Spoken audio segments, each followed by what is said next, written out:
Assalamualaikum warahmatullahi wabarakatuh. Innal hamdalillah nahmaduhu wa nasta'inuhu wa nastaghfiruh wa na'udzu billahi min shururi anfusina wa sayyiati a'malina. Man yahdihillahu fala mudilla lahu wa man yudlil fala hadiya lahu. Asyhadu an la ilaha illallah wahdahu la syarika lahu وأشهد أن محمدا عبده ورسوله لا نبي بعده. يا أيها الذين آمنوا اتقوا الله حق تقاته ولا تموتن إلا وأنتم مسلمون. يا أيها الناس اتقوا ربكم الذي خلقكم من نفس واحدة وخلق منها زوجها وبث منهما رجالا كثيرا ونساء واتقوا الله الذي تساءلون به والأرحام إن الله كان عليكم رقيبا. يا أيها الذين آمنوا اتقوا الله وقولوا قولا سديدا يصلح لكم أعمالكم ويغفر لكم ذنوبكم ومن يطع الله ورسوله فقد فاز فوزا عظيما. أما بعد فإن أصدق الحديث كلام الله وخير الهدى هدى محمد صلى الله عليه وسلم وشر الأمور محدثاتها فإن كل محدثة بدعة وكل بدعة ضلالة وكل ضلالة في النار. Ma'asyiral muslimin wal muslimat, bapak-bapak dan ibu-ibu, ikhwan dan akhwat, a'azzani Allah wa iyyakum jami'an. Alhamdulillah, tidak henti-hentinya kita membasahi lisan kita untuk terus bersyukur kepada Allah Subhanahu wa taala, memuji dan mengagungkan Allah atas segala limpahan nikmatnya yang Allah berikan kepada kita. Karena kehidupan ini yang mengatur hanya Allah semata. Perjalanan kita di dunia ini, gerak-gerik kita, semua apa saja yang dilakukan oleh kita semua dari aktivitas kita, baik dari bangun, sejak kita bangun dari tidur kita sampai dengan kita akan tidur kembali, tidak lain dan tidak bukan kecuali itu semua adalah telah ditakdirkan oleh Allah Subhanahu wa taala.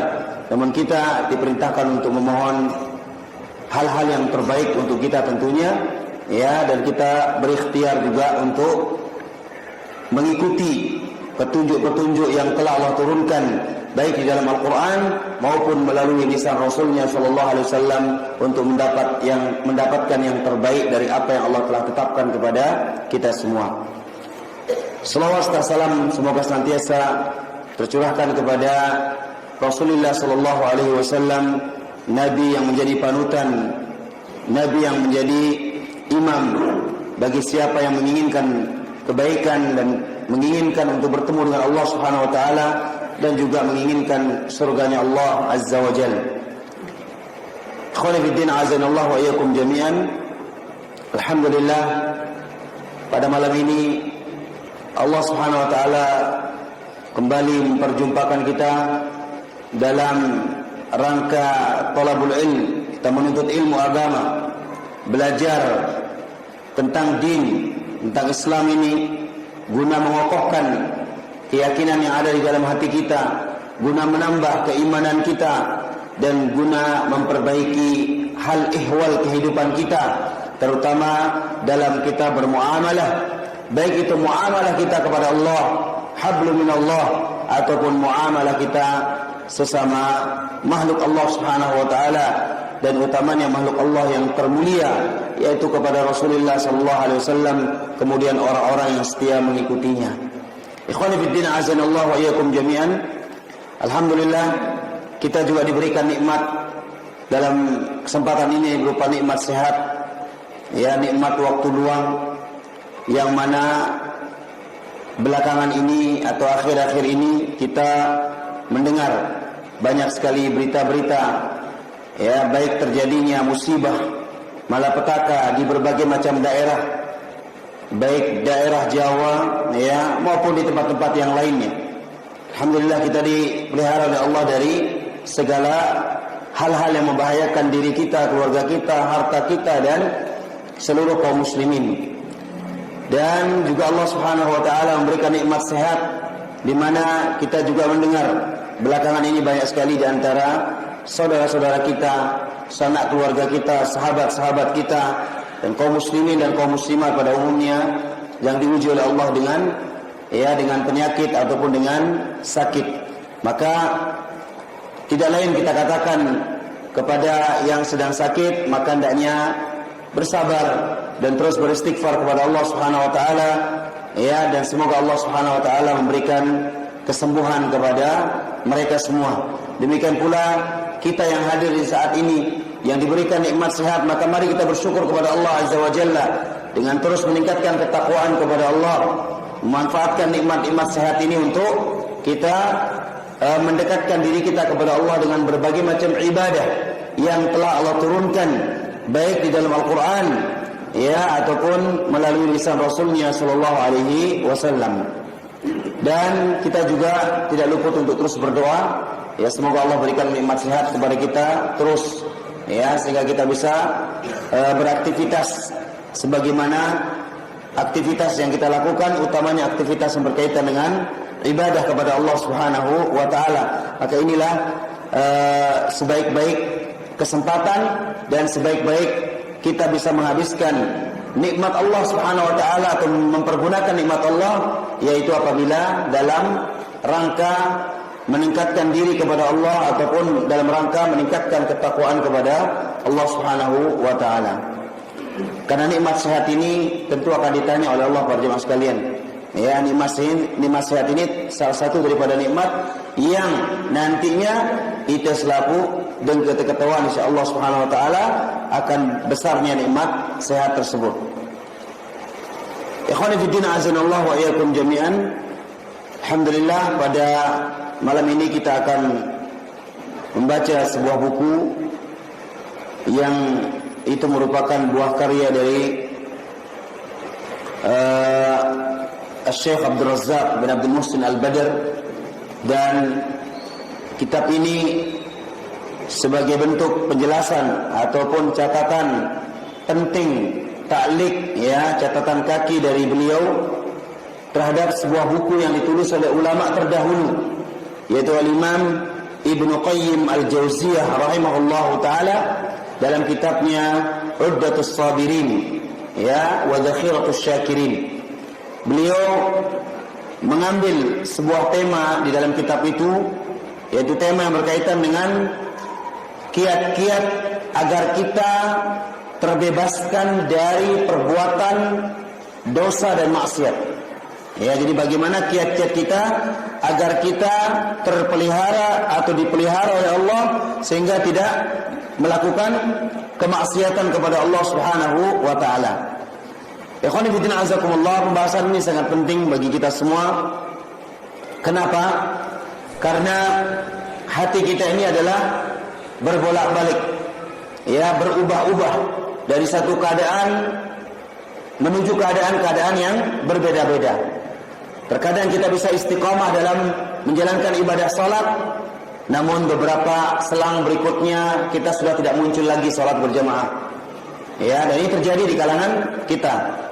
Demikian juga beberapa saat kita bisa istiqamah merutinkan salat-salat sunnah, namun selang beberapa pekan, beberapa bulan kemudian kita sudah mulai tidak semangat lagi. Demikian juga di antara kita mungkin diberikan nikmat istiqamah oleh Allah dalam menuntut ilmu agama, menghadiri pengajian, bahkan tidak pengajian yang terdekat, yang jauh pun didatangi. Mbembe tahu pengajian pada lalu doang. Namun belakangan ini ataupun beberapa waktu berikutnya kita mulai diberikan semangat yang kendor. Akhirnya kita tidak menghadiri majlis ilmu kembali.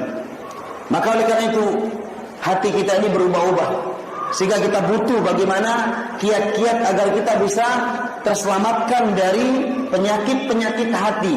Penyakit hati. Terutama penyakit hati yang paling berbahaya adalah ar-riya, sum'ah. Karena inilah awal petaka yang menyebabkan tidak istiqomahnya kita dalam menjalankan suatu ibadah kepada Allah. Ketika niat ini rusak, Ketika niat ini sudah tidak bisa konsisten di atas keikhlasan kepada Allah, maka ini akan berdampak kepada seluruh aktivitas kita. Maka benarlah apa yang dikatakan oleh Nabi sallallahu alaihi wasallam, "Inna fil jasadi mudghah." Dalam tubuh kita ini ada segumpal apa? Daging. Idza saluhat sa'iru jasadi. Kalau segumpal daging ini baik, seluruh anggota badan ini akan baik. Ya kan? Jadi yang mau bagus, maka milih bagus doang. Iman tu milih berjemak bagus, melangkahkan kaki mau ke tempat yang bagus, ya, pikiran ke bagus, kemudian juga lisan kita bagus, semua akan menjadi baik. Apabila apa? Apabila segumpal daging ini baik. Sebaliknya, wa idza fasada sa'iru jasadi. Kalau dia segumpal daging ini sudah kacau balau, rusak, tidak diperhatikan, tidak subur dia, artinya penuh dengan penyakit. Salah satu penyakit terbesar apa tadi? Penyakit riya, penyakit kesyirikan yang menutupi hati seseorang sehingga jauh daripada cahaya-cahaya keikhlasan kepada Allah dalam beramal. Maka ini akan berdampak rusaknya jasad-jasad yang lain. Ya, akhirnya dimenain ke dinara genegawi kecuali hal-hal yang tidak baik. Kemudian lisan kita pun juga tidak mengatakan kecuali sesuatu yang mendatangkan bahaya. Dan begitu juga kaki kita tidak kita mau melangkahkan kecuali kita termotivasi untuk melangkahkan kepada hal-hal yang baik. Maka ini dasar yang pertama, kenapa perlu kita mengkaji hal-hal yang berkaitan tentang ini para jemaah sekalian, agar kita bisa selalu menata, mengasah, memperbaiki, mengintrospeksi, mengoreksi, mengecek, mengontrol apa hati kita masing-masing. Ya, agar kita bisa mengukur hati kita masing-masing. Karena yang lebih tahu tentang hatinya adalah Allah Subhanahu wa taala yang menciptakannya, kemudian orang yang memiliki hati itu sendiri. Ya, orang lain tidak bisa mengecek hati kita. Yang lebih tahu tentang isi hati kita adalah kita sendiri. Namun ingat, dampak daripada hati yang rusak akan nampak pada amaliyah zahirnya, amaliyah yang nampak pada dirinya. Sehingga kalau rusak perbuatannya, ini alamat bahwa hatinya sedang bermasalah. Ya, maka begitulah kita selalu mengecek diri kita. Kalau kita sedang tidak bersemangat lagi dalam beribadah, berarti ini ada masalah dalam hati kita. Ya, maka ikhwan ibn azakumullah, perlu untuk kita selalu mengoreksi dan mengecek kembali, mengontrol kembali hati kita agar senantiasa kita bisa istiqomah dalam ketaatan dan terbebaskan dari dosa dan maksiat. Yang kedua alasannya, kita perlu mengkaji hal seperti ini karena memang tabiat manusia tidak bisa lepas dari yang namanya salah dan melakukan perbuatan kesalahan atau dosa. Ya, Rasulullah bersabda dalam sebuah hadis, kullu bani Adam khata'. Setiap anak Adam itu sering berbuat salah. Bukan hanya sekali dua kali. Dibahasakan oleh Nabi SAW dalam bahasa Arab disebut dengan siyagul mubalaghah, menunjukkan sesuatu yang sering. Ya, kullu bani Adam khata'. Ya, jadi khata' ini adalah bahasa Arab, artinya ungkapan untuk sering atau banyak. Artinya setiap anak Adam itu banyak berbuat salah, banyak berbuat dosa. Tapi ingat, wa khairul khatta'in at-tawwabun, atau wa khairul khatta'in at-tawwabin. Ya, sebaik-baik orang yang berbuat salah itu segera bertaubat. Jadi tidak ada aib bagi kita ketika kita jatuh dalam perbuatan salah, karena memang apa? Anak Adam ini semuanya jatuh dalam perbuatan salah, ya, perbuatan dosa. Semua kita pernah berbuat salah. Tidak ada orang yang maksum kecuali Rasul sallallahu alaihi wasallam. Manusia yang maksum hanya Rasulullah sallallahu alaihi wasallam. Kenapa dia maksum? Karena Allah yang menjaganya, karena Allah yang memeliharanya, karena hatinya disucikan oleh Allah Subhanahu wa taala. Ya, sebagaimana yang kita lihat ya, kisah-kisah yang menjelaskan tentang bagaimana hatinya Rasulullah dicuci oleh malaikat Jibril dengan air Zam-Zam, dibersihkan, dan juga pengawasan-pengawasan Allah yang lainnya kepada beliau sallallahu alaihi wasallam, sehingga apa? Sehingga semua gerak-gerik beliau terjaga, terpelihara. Tapi selain itu tidak ada jaminan maksum para jemaah. Dek nara, sai dengan baik dia berkedudukan, bertahta, memiliki jabatan, tidak. orang kaya, orang miskin, semua ya yang memiliki keturunan ulama ataupun mungkin memiliki nasab sampai kepada nasab-nasab para tuan guru alim ulama yang terkenal pun tidak luput daripada yang namanya perbuatan dosa dan kesalahan. Maka perlu untuk kita mengkaji apa kiat-kiat agar kita bisa memelihara diri kita masing-masing sehingga tidak kita sembrono ataupun tidak meremehkan yang namanya dosa dan perbuatan maksiat sehingga kita terlena di dalamnya. Ikhwan ibn azakumullah, kitab ini berjudul Bawa'is al-Khalas minadz dzunub. Ya, Bawa'ithul Khalasi minadz dzunub. Ya, yaitu kiat-kiat agar selamat dari perbuatan dosa. Maksudnya di sini adalah ya, pembahasan ini mengajak kita agar kita berusaha, agar kita berikhtiar. Karena apa bedanya orang yang hanya pasrah dengan takdir ya, dengan orang yang betul-betul berusaha mengikhtiarkan dirinya untuk menghindarkan perbuatan dosa? Itu sangat jauh perbedaannya. Kita akui bahwa ketetapan Allah, takdir Allah, semua anak Adam ini akan berbuat apa? Salah dan dosa. Namun bukan berarti kita pasrah dengan takdir. Ya, akhirnya kita tenggelam dengan dosa. Kita hanyut dalam kebodohan kita sehingga enggak mengenal ini dosa, ini tidak. Lalu ketika jatuh dalam perbuatan dosa kita beralasan apa? Ini sudah takdir. Ini keliru. Ya, Allah Subhanahu wa taala telah menurunkan Al-Qur'an sebagai petunjuk. Allah telah mengutus para rasulnya menjelaskan kepada kita hal-hal yang mungkar, hal-hal yang baik, yang mendatangkan maslahat ataupun yang mendatangkan bahaya. Sudah dijelaskan semuanya. Maka ketika kita jatuh dalam perbuatan dosa dan maksiat, maka kita tidak punya hujah di hadapan Allah untuk mengatakan ini sudah takdir. Memang sudah apa? Takdirnya. Maka yang seperti ini adalah hujahnya orang-orang musyrikin dahulu. Ketika mereka jatuh dalam perbuatan syirik, perbuatan maksiat, apa kata mereka? Ya, lau aradallahu ma asyrakna. Kalau Allah mau kita tidak berbuat syirik, ya kita tidak akan berbuat syirik. Artinya menyalahkan siapa? Menyalahkan takdir Allah. Ya Allah sendiri yang takdirkan kami berbuat syirik. Ya kurang lebih begitulah mau mereka. Yaitu mau dari bahasa tubuh mereka seperti itu. Lisanul hal mereka begitu. Lau aradallahu ma asyrakna. Kalau seandainya Allah menginginkan, kami tidak akan berbuat syirik katanya. Berarti ketika dia berbuat syirik, ini memang keinginan siapa? Keinginan Allah menurut mereka.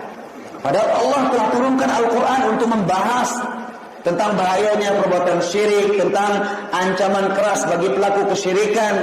Sudah diturunkan Al-Quran. Demikian juga sudah diutus Rasulullah Sallallahu Alaihi Wasallam pada setiap umat, termasuk kita. Diutusnya Nabi Muhammad Alaihi Wasallam, dan Islam telah sampai kepada kita para jemaah dengan terang benderang. Ya, bahkan dengan mudahnya kita mengakses tentang Islam ini. Mau kita belajar dari dasar yang paling dasar sampai yang paling tinggi, ada semua.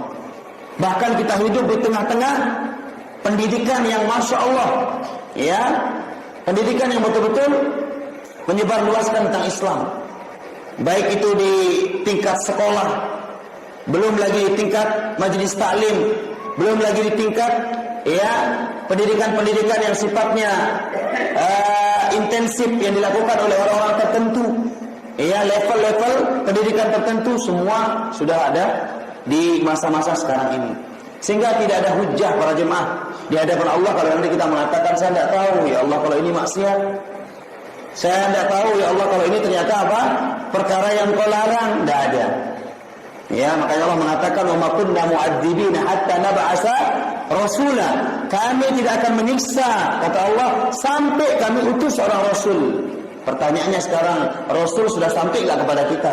Sudah sampai para jemaah. Ya, Rasul sudah sampai kepada kita.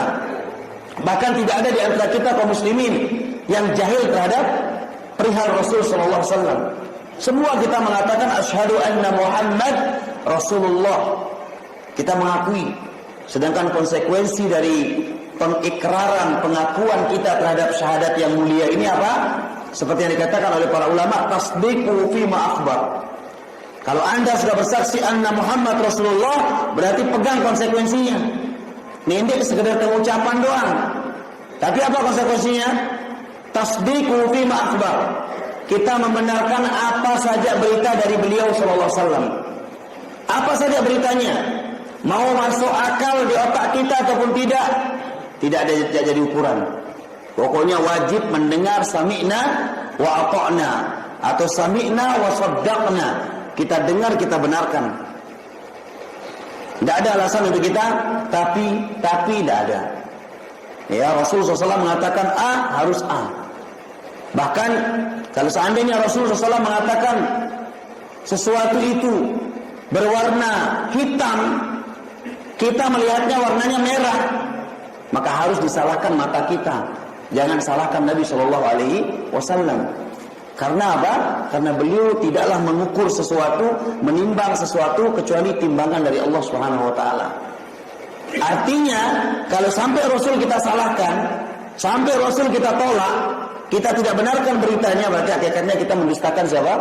Allah Subhanahu wa taala yang mengutus beliau, yang menurunkan syariat untuk disampaikan kepada beliau. Jadi hati-hati. Makanya Allah menyebutkan dalam Al-Quran, wa may yuti'ir rasul faqad ata'a Allah. Siapa yang mentaati Rasul berarti dia mentaati siapa? Allah. Mafhum sebaliknya, siapa yang memaksiati Rasul berarti memaksiati Allah. Ya, makanya penting untuk kita selalu ingatkan dua kalimat syahadat ini. Ikuti Allah, ikuti Rasul. Apa suruh insya Allah dan apa suruh itu si Rasul sallallahu alaihi wasallam. Kemudian konsekuensi kedua, ya, ta'atuhu fi ma amar, mentaati segala apa yang diperintahkan. Walaupun perintah itu terasa aneh bagi kita barangkali, tapi kalau sudah Rasul yang perintahkan, amalkan sesuai dengan apa? Kemampuan kita. Yang ketiga, wajtinabu ma nahaa anhu wa zajar, menjauhi segala apa yang dilarang dan diperingatkan oleh Nabi kita untuk kita jauhi. Ya, Nabi suruh kita jauhi. Tidak pakai lagi kita menimbang, ya, menggunakan akal kita dan lain sebagainya. Tidak. Kalau Nabi mengatakan jangan. Kemudian yang keempat, ya, wa alla yu'badallahu illa bima syara'a. Konsekuensi yang keempat adalah hendaknya kita tidak melakukan ibadah apapun para jemaah, baik lisan, ibadah anggota badan, ibadah harta, ya, ibadah apapun, perayaan apapun yang itu dianggap sebagai ibadah, maka jangan pernah kita lakukan kecuali harus berdasarkan syariat yang datang dari beliau sallallahu alaihi wasallam. Karena itu konsekuensinya. Allah mengatakan, "Qul in kuntum tuhibbunallah fattabi'uni." Kalau kalian cinta sama Allah, ya ikuti Rasul. Ya, ikuti Rasulullah sallallahu alaihi wasallam. Ya, maka tidak ada pilihan bagi kita kecuali hanya mengikuti beliau alaihi salatu wasallam dalam hal ibadah. Ya, karena jelas ayatnya. Laqad kana lakum fi Rasulillahi uswatun hasanah. Dan uswatun hasanah terbesar adalah hal ihwal ibadahnya Rasulullah sallallahu alaihi wasallam. Ya, sampai pun para sahabat Nabi saking semangatnya mengikuti sunnah beliau dalam hal-hal yang itu merupakan pekerjaan manusiawi, tabiat manusiawi diikuti oleh sahabat Nabi. Saking khawatirnya mereka meleset daripada Rasulullah SAW. Satu sahabat yang sangat terkenal, Ibnu Umar radhiyallahu anhu, ngombe angkun leka Nabi milu. Coba bayangkan. Padahal tidak ada perkara ta'abudi di sini dalam istilah ulama. Tidak ada secara asal tidak ada nilai ibadah di situ. Mau kita jalannya lain seperti Nabi tidak masalah. Kecuali kalau memang kita ingin meniru gaya Nabi dalam berjalan, tapi niat kita semata-mata mencintai beliau, dapat pahala dari sisi ini. Bisa dipahami? Ya. Jadi berjalan, ya namanya manusia kan punya beda-beda cara berjalannya. Ada yang langkahnya mungkin agak cepat, ada yang pelan, mungkin ada bersuara, ada yang kecil, macam-macam. Tapi sahabat Ibnu Umar radhiyallahu anhu saking pinginnya tidak ada yang meleset dari Nabi SAW, dari kepribadian beliau, ya, lebih-lebih membaca ayat laqad kana lakum fi Rasulillahi uswatun hasanah, mau diikuti semuanya. Ya, mau diikuti. Sampai tadi saya contohkan gaya jalannya apa? Diikuti. Bagaimana jalannya Nabi SAW, bagaimana Nabi menyisir rambutnya diikuti, bagaimana Nabi bergerak dalam hal-hal tertentu mau diikuti oleh sahabat Ibnu Umar. Saking apa? Kuatnya dalam mengikuti sunnah Rasulullah SAW. Karena ada af'alur Rasul, ada perbuatan-perbuatan Rasul memang dilakukan atas dasar memang dia sebagai manusiawi. Ya, sebagai manusiawi. Nah, kita sekarang ini apalagi sampai hal-hal seperti ini. Kita hal-hal yang sudah jelas Nabi suruh, Nabi larang, masih kita meleset dari konsep ini. Maka kembali kita meluruskan diri kita untuk senantiasa berusaha menjauhkan diri kita dari perbuatan-perbuatan dosa. Karena dosa yang terbanyak ini para jemaah sekalian dosa kesyirikan. Ya, dan itu paling berbahaya. Yang kedua dosa kebid'ahan. Dan ini maksudnya adalah menyelisihi Rasul sallallahu alaihi wasallam, terutama dalam hal ibadah. Dan dosa-dosa yang lainnya yang dikatakan dosa-dosa kecil atau dosa-dosa yang dianggap remeh oleh manusia. Baik, kita masuk dalam kitab Bawa'is al-Khalas min ad-Dunub yang ditulis oleh Syekh Abdul Razzaq Ibn Abdul Muhsin Al-Badr hafizahullah, ulama ahli hadis pada zaman ini, yang siapa yang berkesempatan untuk hadir umrah, maka bisa duduk di Masjid An-Nabawi mengikuti kajian beliau ini. Alhamdulillah beliau termasuk pengisi kajian tetap di Masjid An-Nabawi. Beliau mengatakan dalam muqaddimahnya, Alhamdulillahirabbil alamin wa sallallahu wasallam ala nabiyina Muhammad wa ala alihi washabbihi ajma'in. Amma ba'du. Falamma kanat ad-dunub wal ma'asi masdar syu'min wa hizyin lil 'abdi. كان الواجب على كل مسلم ناصح لنفسه أن يسعى بعد الاستعانة بالله في البحث عن الأمور والأسباب التي تدفعه إلى مجانبتها والبعد عنها. Kata beliau setelah memuji Allah dan berselawat kepada Nabi sallallahu alaihi wasallam, maka beliau mengatakan, maka karena dosa dan maksiat ini merupakan sumber kehinaan dan kehancuran bagi seorang hamba, maka wajib bagi setiap muslim untuk senantiasa menasihati diri masing-masing. Kemudian berusaha setelah meminta pertolongan kepada Allah untuk mengkaji, membahas, mengilmui sebab-sebab yang bisa melindungi dia agar tidak jatuh dalam perbuatan dosa dan maksiat. Ini ikhtiar para jemaah. Kalau istilah orang kedokteran, tindakan preventif, alternatif. Bukan berarti kita slow aja, mau jatuh dosa mau enggak, sudah terserah. Sudah diatur sama Allah, enggak begitu. Kita juga berusaha. Oh, ini kiat-kiatnya agar kita tidak jatuh dalam kemaksiatan. Kita berusaha. Sebagaimana orang juga menjaga kesehatan fisiknya, bukan berarti tenang-tenang saja. Ada virus, ada wabah yang menghindar. Menghindar. Jangan kita mengatakan, sudah kalau udah takdirnya kena ya kena, enggak. Kalau nyata-nyata memang ada sesuatu yang membahayakan, kita berusaha mengambil tindakan preventif ataupun tindakan yang sifatnya kita menjauhkan diri darinya. Demikian juga dosa para jemaah. Fa inna hadza babun muhimun jiddan yahtajul muslim ila istihbarihi daiman. Maka ini bab yang sangat penting sekali, seorang muslim wajib untuk ingat-ingat hal ini. Terus dia ingat. Wa huwal bawa'isul khalas min adz-dzunub, supaya dia bisa tercegah dari perbuatan dosa dan maksiat. Liyaslama min al-iqab, agar nantinya dia selamat dari siksaan Allah. Wa liyafuza bijazilis thawab, dan agar dia juga memperoleh pahala yang luar biasa yang dijanjikan oleh Allah ketika dia menjauhi maksiat. ولهذا نجد العلماء قد أوضحوا هذه البواعث التي تعين على الخلاص من الذنوب قديما وحديثا. Oleh karena itu kita temukan para ulama membahas tentang ini. Apa tujuannya? Saling menasihati. Dan alhamdulillah ulama yang menulis kitab ini pun wafatnya pada tahun 751 Hijriah. Sudah sekian ratus tahun kita berpisah dengan beliau, tapi tulisan beliau sampai pada saat ini kepada kita. Luar biasa. Inilah jariah mereka, para ulama kita rahimahumullah, dan sehingga sampai kepada kita ilmu-ilmu mereka melalui para alim ulama di zaman ini yang menukilkan kita dengan bahasa yang sangat mudah. Wa kana min jumlatihim al-imam al-allamah al-murabbi Ibnu Qayyim rahimahullah. Faqad kataba faslan nafisan fi kitab Udatus Sabirin wa Dakhiratu Asy-Syakirin. Dzakara fihi 20 abwaban atau 20 ba'isan li taqwiyatid din wal iman.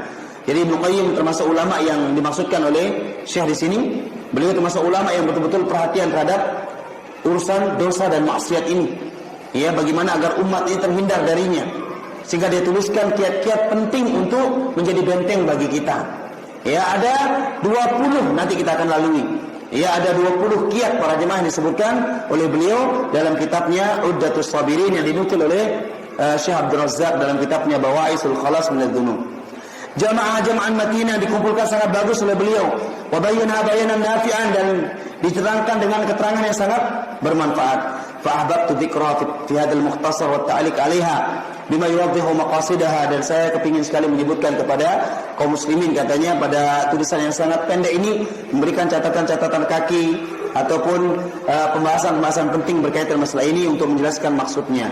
Wa yujalli ma'aniha, dan juga memperjelas maknanya, hatta ya'umma naf'uha bainal muslimin, supaya manfaatnya ini bisa meluas kepada seluruh kaum muslimin. Wa taqulu lahum bab taubatin, atau babu taubatin wa khalasin minal dzunub, sehingga ini menjadi benteng mereka untuk selamat, ya, dan sebagai pembuka pintu taubat ataupun pintu keselamatan dari berbuat dosa. Wallahu as'alu an yarhamal Imam Ibn Al-Qayyim rahimahullah. Wallahu as'alu an yarhamal Imam Ibn Al-Qayyim. Hanya kepada Allah saya memohon untuk merahmati Imam Ibn Al-Qayyim, wa yarfa darajatahu fi jannatin na'im, dan mengangkat derajatnya di surga An-Na'im, wa an yaghfir lana wa lahu wa li jami'il muslimin, dan semoga Allah mengampuni dosa kita semua dan dosa beliau dan seluruh kaum muslimin. Wa sallallahu wasallam ala nabiyina Muhammad wa ala alihi washabihi ajma'in. Dan beliau menutupnya dengan selawat pada Nabi SAW. Ya, selesailah mukaddimah pendahuluan dari beliau, dan kajian ini juga Syekh Abdul Razzaq pernah sampaikan di negeri Emirat, ya, pada hari Sabtu dulu, ya, tanggal 30 bulan 10 1434 Hijriah. Ya, artinya sudah kurang lebih 10 tahun yang lalu disampaikan oleh beliau di sana, dan ceramah beliau dibukukan oleh murid-muridnya sehingga sampai kepada kita. Kita masuk pada poin yang pertama, para jemaah sekalian, azakumullah. Qala Imam Muqayyim rahimahullah taala, faslun wa amma taqwiyatu ba'isuddin fa innahu yakunu bi umurin ahaduha ijlalullah ta'ala ay yu'sa wa huwa yara wa yasma'u, wa man qama bi qalbi mashhadu ijlalihi lam yutawi'hu qalbu lidzalika albatta. At-ta'liq al-ba'is al-awwal lil khalas min adh-dhunub ijlalullah wa i'dhamuhu ta'ala. Kesimpulannya, kiat yang pertama agar kita selamat dari perbuatan dosa dan maksiat, kembali kita, yaitu mengilmui tentang pengagungan kita kepada Allah, ya, dan pemuliaan kita kepada Allah Subhanahu wa taala. Artinya, mari kita kembali mengingat bagaimana kebesaran Allah Subhanahu wa taala, bagaimana keagungan Allah, dan bagaimana kemuliaan Allah Subhanahu wa taala. Ya, dengan segala kemuliaan dan kemahaagungan dan kemahaperkasaan Allah. Ya, ini harus kita ingat-ingat para jemaah. Kalau kita sudah ingat kemuliaan ini, insya Allah kita akan terhindar dari perbuatan dosa. Karena kita berbuat dosa kepada Zat yang Maha Agung, yang memiliki segala-galanya, yang mengintai, melihat, mengetahui, ya kan? Kemudian juga yang memberi kita penghidupan. Maka pantaskah kita berbuat maksiat kepadanya? Tentu kita akan menjawab pada diri kita, tidak pantas bagi kita. Jadi kembali kepada pengagungan kita kepada Allah. Maka dengan kata lain, orang yang terjatuh dalam perbuatan dosa dan maksiat berarti pada saat itu dia kurang mengagungkan Allah. Dia kurang memuliakan Allah Subhanahu wa taala. Itu sudah otomatis. Karena kalau dia yakin Allah Maha Agung, Allah Maha Mulia, dan Allah Maha segala-galanya, tidak akan berani dia melangkahkan kakinya untuk berbuat maksiat. Dia ingat, ya, saya ini manusia yang lemah. Saya ini makhluk yang sangat lemah. Kalau berbuat maksiat, Allah cabut rezekinya, terus saya hidup dengan apa? Dia akan sadar demikian para jemaah. Ya, demikian juga hal-hal yang bisa dia pikirkan tentang kebesaran Allah, baik yang terdapat di dalam tanda-tanda kebesaran Allah dalam Al-Quran, ayat syar'iyah, atau yang kedua, kebesaran Allah dalam alam semesta ini, yang dikenal dengan ayat-ayat apa? Kauniyah. Kita lihat, Allah yang menguasai langit dan bumi, Allah yang menciptakan seluruh makhluk ini, seluruh alam semesta ini, yang menurunkan hujan Allah, yang menurunkan embun Allah, dan yang menghidupkan tumbuh-tumbuhan Allah, dan yang menghidupkan binatang-binatang di seluruh alam semesta ini, baik di laut maupun di darat, itu Allah. Kalau seandainya kita mau menyombongkan diri, seandainya kita mau berbuat maksiat kepada Allah, maka berarti di sini ada hal yang kurang dari pengagungan kita kepada Allah Subhanahu wa taala. Ini secara konsepnya para jemaah. Tapi sering saya katakan lagi, ya, orang berbuat maksiat itu banyak pengaruhnya. Ya, imma karena kebodohan, imma karena dorongan, ya, lingkungan, teman, dan lain sebagainya, atau imma karena syaitan yang mewas-wasi dia, membisiki dia di telinganya, atau bisa jadi juga karena apa? Karena memang nafsu dan hawa nafsu ataupun jiwa yang jelek pada dirinya. Yang itu tidak bisa akan berubah kecuali dia berusaha untuk apa?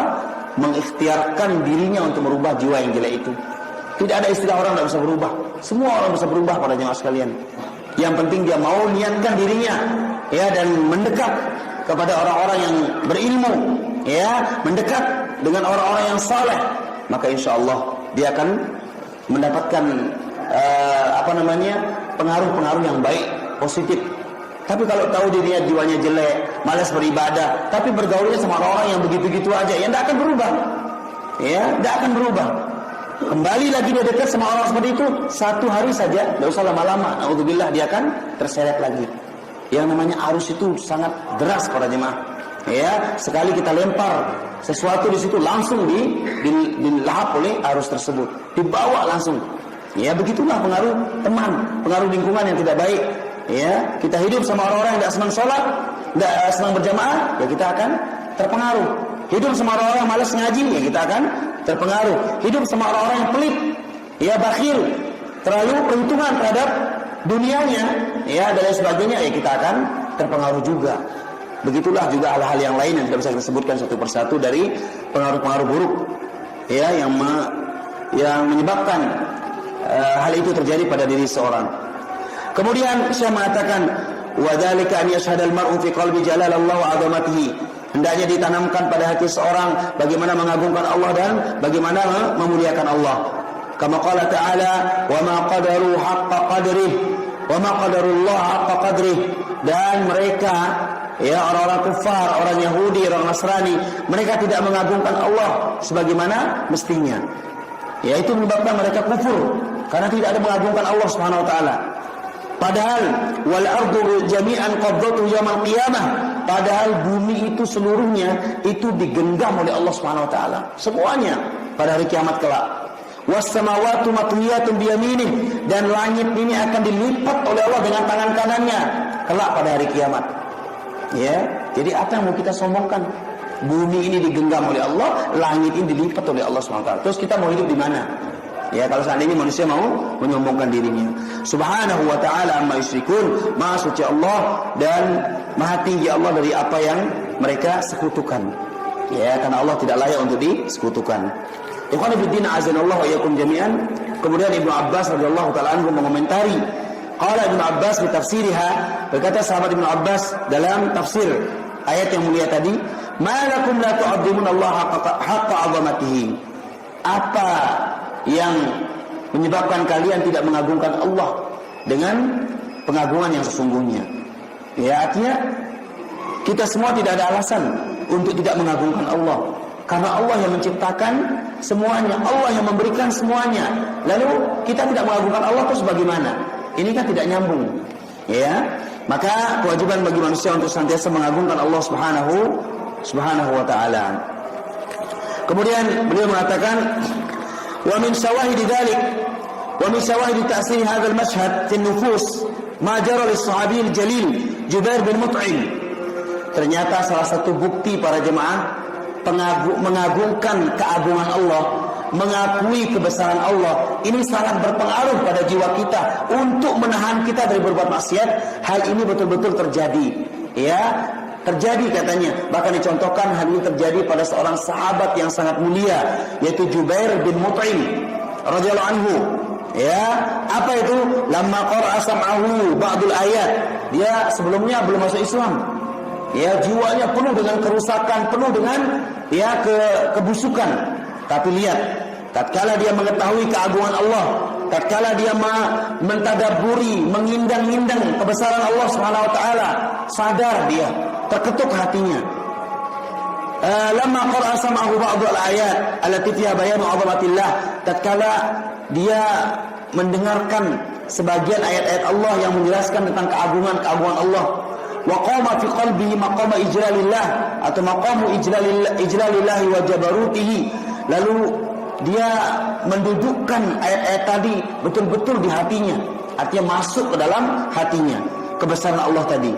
Wa annahu wal khaliq wal razzaq wal mutasarrif bi jami'il khalq, Allah taala yang menciptakan, yang memberi rizki, yang mengatur seluruh alam semesta.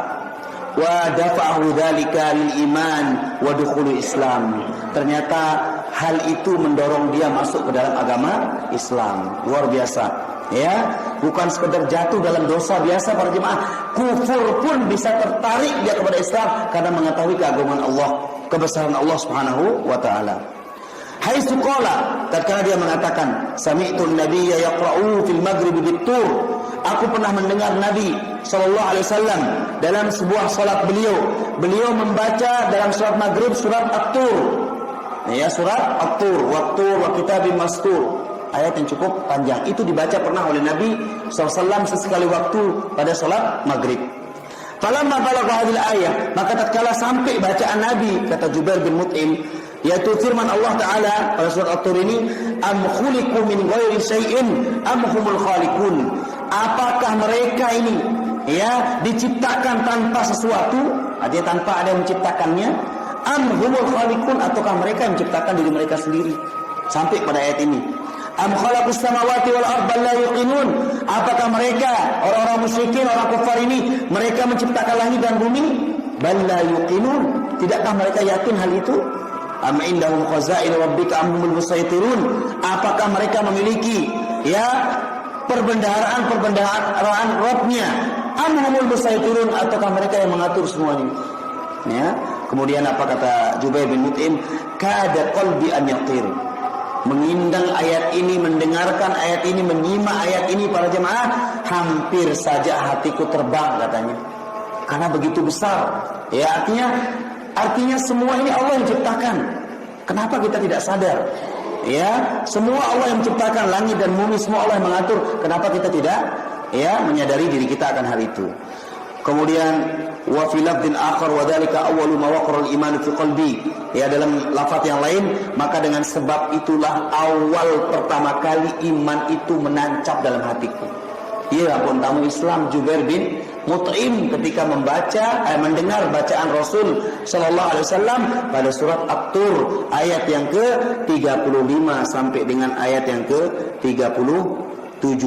Ya, silakan nanti kita renungi kembali, kita baca dengan baik. Mudah-mudahan hati kita juga bisa seperti hatinya Jubair bin Mut'im, lunak, langsung bahkan dia masuk ke dalam agama Islam. Fal abdu idza haddatsathu nafsuhu bi irtikabi dhanbin min adh-dhunub, maka seorang hamba apabila jiwanya ini jatuh dalam perbuatan dosa, falyashhad bi qalbihi jalalallahu 'azamatahu wa jabarutahu, maka hendaknya hatinya kembali merenung, kembali melihat, kembali mentadabburi kebesaran Allah, keagungan Allah dan kekuasaan Allah. Itu saja kita coba pada diri kita. Pantaskah saya berbuat maksiat? Sementara begini. Kita pikirkan kebesaran Allah. Insyaallah kita akan sadar. Kemudian wa annahu muttali'un ala af'ali wa aqwali, dan juga dia perhatikan bahwa atau dia merenungi bahwa Allah mengintai semua perbuatannya dan perkataannya. Fa idza istas'ala al-'abdu dzalika biqalbihi, kalau sudah menancap, kalau sudah bisa dirasakan oleh seorang hamba itu pada hatinya, kaffa 'anil irtikabid dzunub, dia akan menahan dirinya dari berbuat dosa dan maksiat. Biidznillah, dengan izin Allah, la muhalata, tidak ada yang mustahil.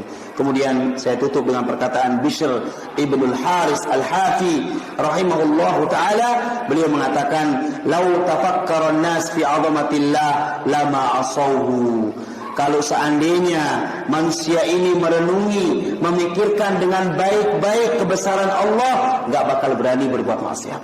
Enggak bakal berani dia akan berbuat maksiat kalau seandainya manusia sudah mampu merenungi dengan hatinya, dengan jiwanya yang paling dalam atau dengan pikiran yang paling bersih tentang kebesaran Allah, tidak akan berbuat maksiat. Hal ini dikatakan oleh Bishr Ibnul Haris Al-Hafi sebagaimana dinukil oleh Imam Ibnu Katsir dalam tafsirnya. Inilah poin yang pertama para jemaah sekalian.